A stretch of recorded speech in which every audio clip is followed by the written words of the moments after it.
And in here, we have a big loading platform so as we can drive the truck right in through the front door and pick up the stuff whenever it's ready. How much is all this going to cost us, Barney? The kind of plans you're making, it'll take us a year to get our dough back. I'll worry about the dough, Steve. Well, with a setup like this, we ought to be able to turn out 5,000 gallons a week. And where do we sell it? Look, this ain't like Prohibition days, Barney. You can't dump 5,000 gallons of booze on the market every week if you ain't got any place to sell it. You trying to tell me what we got and what we ain't got? It's gonna be a gold mine, I tell you. We'll sell that bootleg to every speakeasy in town. And there's one on practically every corner. Speakeasy? You're a little mixed up, ain't you, Barney? Huh? You're still thinking of the old Prohibition days. There ain't any speakeasies anymore. Well, you know what I mean. Bars, saloons, taverns. It's just that, well, I still think of them as speakeasies. What are you looking at? Can a guy use the wrong word if he wants to? Everything I say these days, you pick me up like I'm losing my grip or something. You just see that the still gets built. And quit arguing. I don't want to hear no more about it. Frankie, get my car. I'm going home.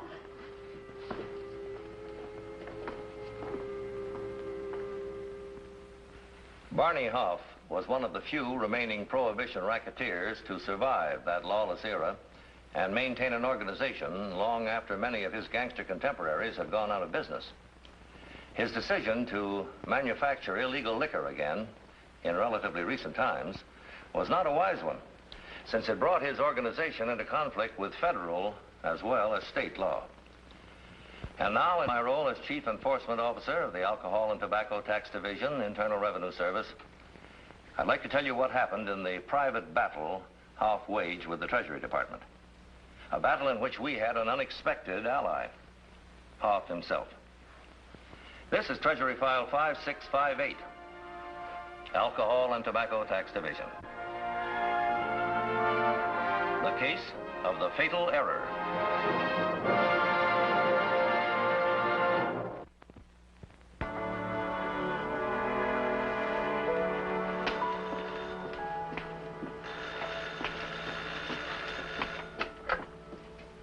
Mama Roma's place?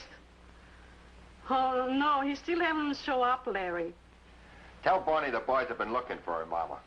Yeah, and be sure to get in touch with us. We were supposed to have a meeting here at 3 o'clock this afternoon. All right, all right. Mama Roma, tell him.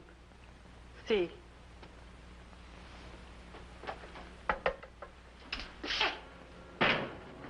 There, Mama Roma, veal scallopini, the way I like it. A great big dish full. I'm starved. Barney, where have you been, Barney?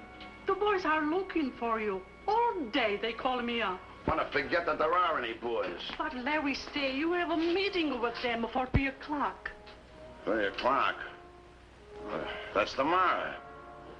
No, it's today, Barney. They say it is for today. 3 o'clock, meeting. Maybe it was today. You feel all right, Barney? I feel fine. Yeah. I had a fine day today, Mama. Feeding the birds all day long. Peanuts, bread. I even give them some cake. Do you ever feed the pigeons, Mama? Stupid little dopes. That's all they know. Eat, eat, eat. The boys are waiting for you. Well, let them wait. I made those boys, all of them. And I can break them, too. One word from me and Lefty'll mow them all down. Lefty's dead, Barney. Huh? Lefty been dead for 11 years. Oh, you need a rest, Barney. You ain't like yourself anymore. I know you for a long time. It's because I'm tired. Just tired, that's all. Because I'm hungry. You get me my dinner, eh, Mama? Like I ordered, Spaghetti and meat sauce, huh?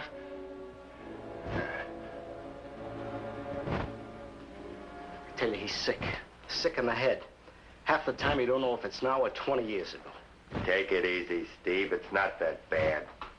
He's just getting a little older, that's all. Oh, hold on my eye.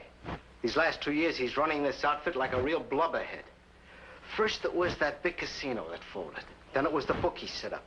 Now it's this still. I told you we couldn't sell enough of this booze to make a big operation like this work. Okay. Look, the still's all paid for. We're turning out 4,400 gallons a week. It's too late now to do anything about it. Oh, no, it ain't too late to do anything about it. I tell you, we gotta get Barney to pull out of this setup, even if we have to talk up to him. Talk up to who? What are you guys doing? Having a little meeting without the boss or something? Well, it's almost 9 o'clock, Barney. You were supposed to be here this afternoon. I got tied up. You got any objections? Now, what was it you was gonna talk up to me about, Steve? The way things are going now, we're losing about $1,200 a week. Now, why don't you do something about it? Why don't you get out and sell some of the booze instead of letting it pile up in the warehouse? Now, look, I can't sell where there ain't no customers. There's only 20, 25 bars in town that'll handle a bootleg. The rest of them won't go near the stuff. That's your fault, not mine. You need customers, go on out and get them, like we used to in the old days. They won't buy your stuff, you pour it down their throats. That's the way I used to sell booze, with brass knuckles. Anybody wouldn't take my stuff and wind up in a hospital or in an alley somewhere. That was a long time ago, Barney. That stuff don't go today. Who says it won't?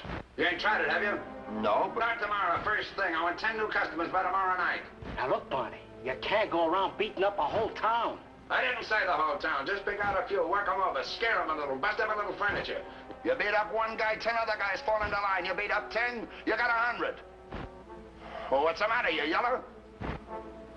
It won't work, Barney. Well, make it work. The first thing in the morning, I want you to get out and sell that booze like I told you. Now go on, get out of here, the whole bunch of you.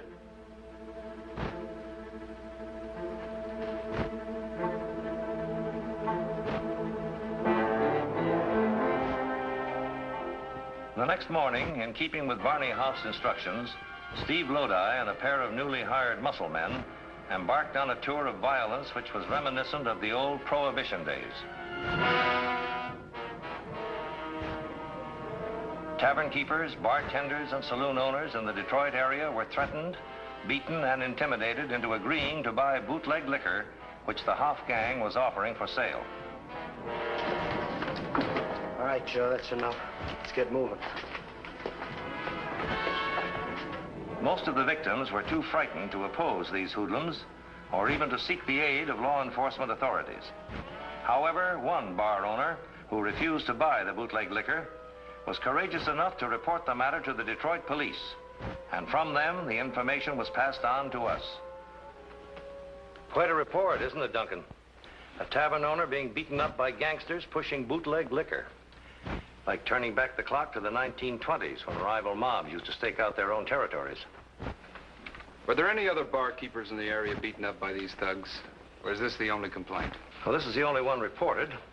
However, the chances are if one man was approached in this manner, there must have been several others. This has all the earmarks of a large-scale operation. What information do we have from the district office, Chief? Have there been any reports on bootlegging activity increasing in that area? Not appreciably, no. I just talked with Hayes a few minutes ago. He said they'd been aware of a few trouble spots in the district, but nothing like this. So either somebody new has decided to move in with a big supply of this liquor, or else it's being made right there in the vicinity. In any case, I want you to get out to Detroit right away. Yes, sir. See if you can get a line on those men who beat up this bar owner. Because if you can get a good description or any other possible identification, it'll save us a lot of valuable time. Otherwise, you'll have to start from scratch. Yes, sir. Good luck, Duncan, and let me know what develops. In Detroit, investigator Duncan questioned tavern owner Richard Fraser in an effort to obtain an identifiable description of the men who had assaulted him. When this failed, Fraser was taken to the district office of the Alcohol and Tobacco Tax Division, where he was shown hundreds of pictures of men who had previously been convicted of illicit liquor violations. Among them was a man Fraser thought he recognized. The man's name was Sidney Seibert, a former member of a Philadelphia gang. With the aid of the Detroit police, Sidney Seibert was found and brought in for questioning. he denied any connection whatsoever with the assault on Fraser. And since Fraser could not positively identify him, Seibert was eventually released, but kept under surveillance. And that night, he was seen in the company of a man who was known to be an associate of a well-known Detroit gangster and racketeer, Barney Hoff. So what are you scared about? What do you come running to me for? The first little thing goes wrong, you know, right away you start shaking like a leaf. It ain't just one little thing, Barney. Anytime they pick up a guy like Seibert and take him downtown, it means they know something. That Treasury guy, he must have some kind of a line on us. What line? What are you worried about? One stinking little barkeep goes crying to the cops. They won't get nothing out of him. What about the other guys we beat up? Suppose they start talking. So we lay low for a while till it blows over. It ain't gonna blow over that easy, Barney. These Treasury men get on a case, they don't let go. Yeah, he's right. This whole deal was wrong from the start. Every time you try to fix it up, it just gets worse. Ah. So now you want to get rid of me. You want to take over the show yourself. I didn't say that. Ah, but that's what you're thinking. You think I ain't got it anymore. You want to get rid of me. Well, you can't. A couple of guys tried that in the old days and they ain't around no more. You remember who I mean? Who do you call it? And that cousin of his, the redhead? Yeah, the redhead. They got theirs, didn't they? You bet your life they got theirs. You bet your life. You think I'm sick, don't you? You think I got a screw loose up here? Well, let me tell you something. You're the ones that are sick. You, not me. You better take it easy, Barney. You're all upset. Let go of me. Come on, Larry. Let's go. Stay where you are. You ain't going till I tell you can go. Oh, yeah? Now, you listen to me, Barney. I stuck around here all these years because you used to know how to run this show. Now you don't. You don't even know what you're doing anymore. If you think I'm gonna stick around here and let you drag me down, you're off your rock. Barney!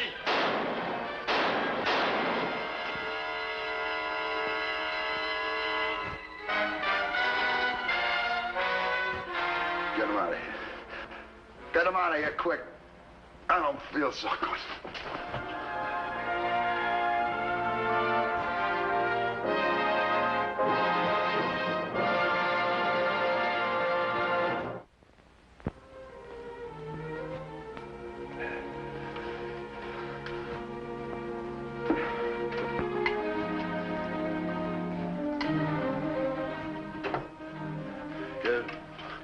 Take care of everything? Yeah. No trouble? No, we dumped the body in the field right on the other side of the river. The boys say anything? What did you expect him to say, Barney? For 11 years, he was like your right arm. I had to do it, Larry. It wasn't my fault. He was trying to shove me out, take over the whole setup. What whole setup? You don't think we got that much left after the way you've been running things the last couple of years? We ain't got 20 grand left in the kitty. Oh, we got the still, ain't we? That's worth something, ain't it? I don't know.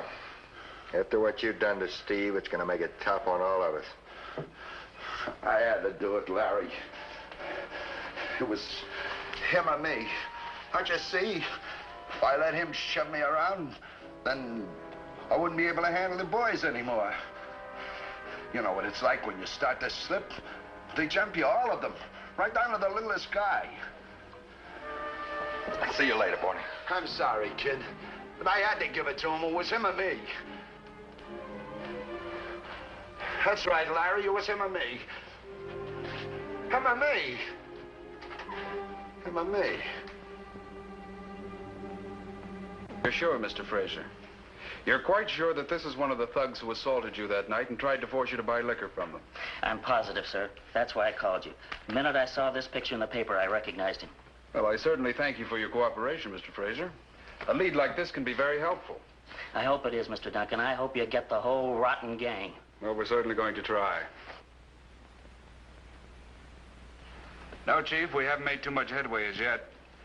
But it's beginning to look like the Barney Hoff gang has a big interest in this operation.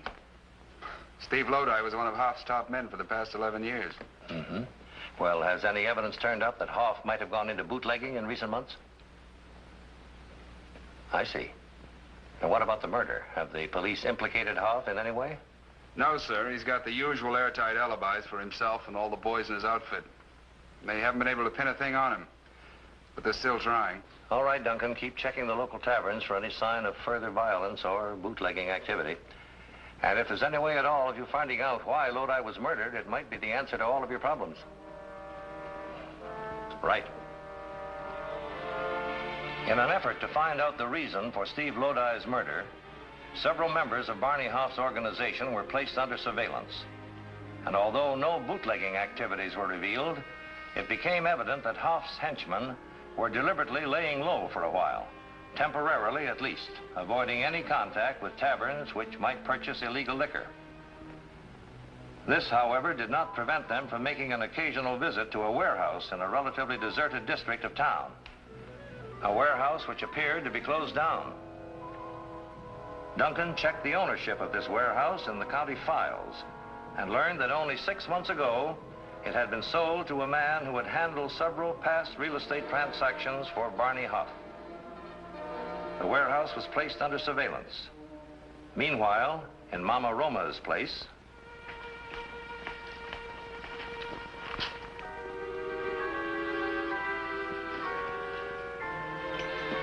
Go away, will you, Mama? Go away. What's the matter, Barney? Don't you like to read the paper anymore?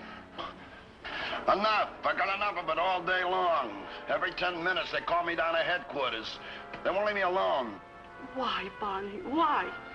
You were friends with Steve, no? Sure we were friends. For 11 years, just like that. I sent him the biggest wreath he had at the funeral. Then why is dead? Why somebody killed him? Oh, no. It's a tough racket, Mama. One day you're alive, the next day... Leave me alone, will you? Why he's dead? A nice guy like Steve. You only know him 11 years. I used to know him since he was a little boy. Leave me alone, will you, Mama? You're worse than a cop. A cop don't kill like I do. You kill Steve Lodi, Steve Lodi kill you. To them it's the same thing. I didn't kill him, I tell you. It was one of the boys, honest. It was one of the boys. Which one?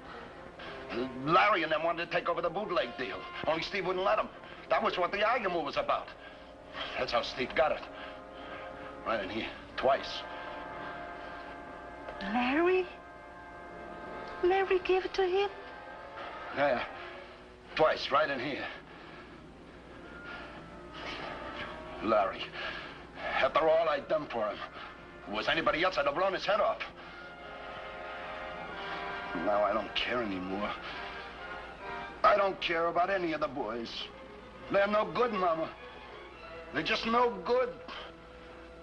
Just no good.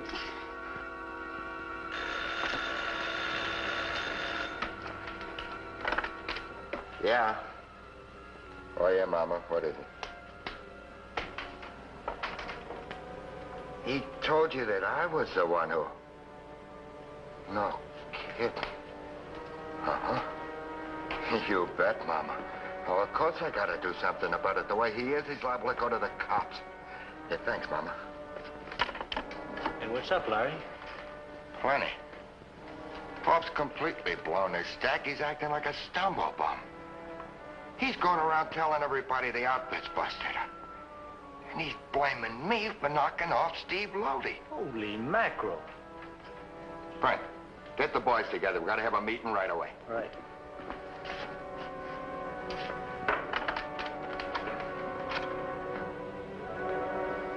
And we all seen this coming for a long time. Look, he ain't got no mind anymore. He's going around saying the first thing comes into his head. If he blabs to the cops about this place or the way we covered for him the night he knocked off Steve Lodi, we're all in trouble. So what do we do, Larry? We get out with what we got. There's almost 12,000 gallons of booze here and 2 good trucks to move it out. Tonight? Right now, right this minute. We'll hide it out on Mac's farm and sell it when all this blows up. And Barney? What do we do about him?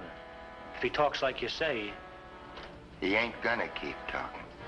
We're gonna take care of him, Frank. We're gonna shut his mouth once and for all.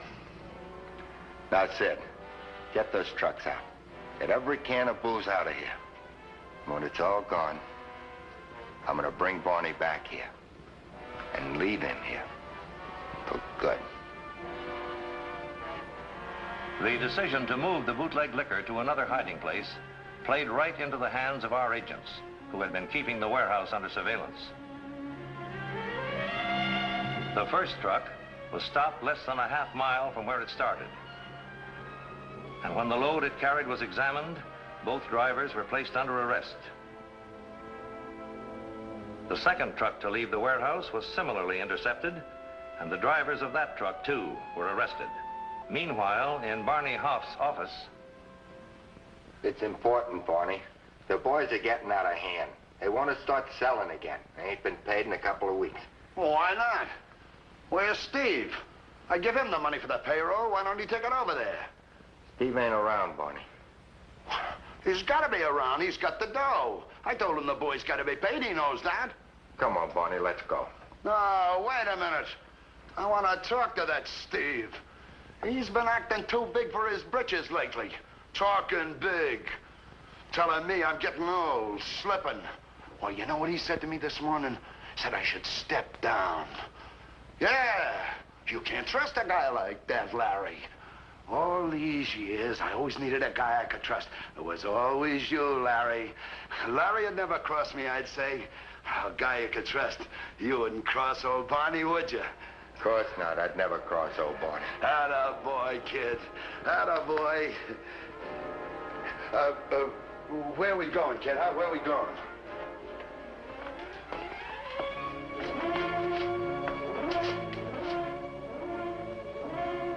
See out here, Frank, huh? You trying to commit suicide or something?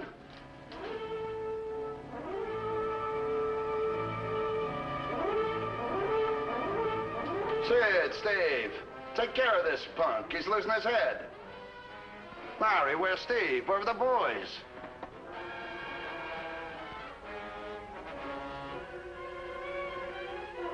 What's bothering you? You're one of my boys too, Frankie. Tell him he's nuts, Larry. Take the rod away from him. You wouldn't let him plug me, Larry. Give me a chance, kid. Tell me what it's all about. No. No. Hold it! Hold it, all of you. Let go of that gun and get your hands in the air. You're under arrest. What's the idea, copper? You don't think you've got anything on us, do you? All right, all of you, let's go. Go where? You think you can make this rap stick? A little prohibition violation? Why, I'll quash the indictment just like that. Come on, Hoff. Oh. Get him a bright, new, shiny revenue man. Don't worry about a thing, boys. I'll get you out of this. I'll call my mouthpiece as soon as I get down to headquarters, and they'll have a writ drawn in 20 minutes, just like the last time. This is a little different, Hoff. Oh, yeah? You don't know who you're talking to, Sonny. This prohibition law's a joke. I'll lay you 50 to 1. You don't ever take me to court.